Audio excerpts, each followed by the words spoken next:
Congress party మాదికలకు ఒక్క parliament seat కూడా ఇవ్వకపోవడం బాధాకరమన్నారు ఆ పార్టీ నేత మోత్కుపల్లి నరసింహులు. 50 ఏళ్లుగా మాదికలకు టికెట్ ఇవ్వడంతో వెనుకబడిపోతున్నామని ఆవేదన వ్యక్తం చేశారు. కాంగ్రెస్ గెలిపించిన మాదికలకు టికెట్ ఇవ్వకుండా అన్యాయం చేస్తున్నారని అన్నారు. మాదికలకు అవమానం జరుగుతుంటే ఆవేదన దీక్ష చేస్తున్నామని అన్నారు. ఈ దీక్ష పార్టీకి వ్యతిరేకం కాదని మాదికల ఉనికి కోసమేనని తెలిపారు. సీఎం రేవంత్ రెడ్డి మాదికలను పిలిచి మాట్లాడాలని ఆయన కోరారు. మొత్తం బాలికలకి అయినటువంటి పరిస్థితి నేను ఎక్కడ చూడలేదు. 40 సంవత్సరాలు 30 ఏళ్ళు ఎమ్మెల్యేగా ఉన్నా. రాజశేఖర్ గారు కాంగ్రెస్ పార్టీ కూడా చూసిన నేను, విజయభాస్కర్ రెడ్డి నాయకత్వం కూడా చూసిన నేను.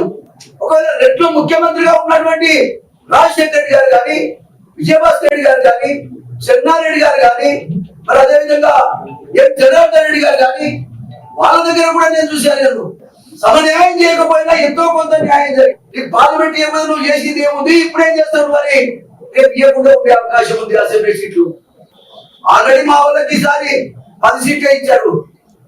మిమ్మల్ని ఇప్పటిదాకా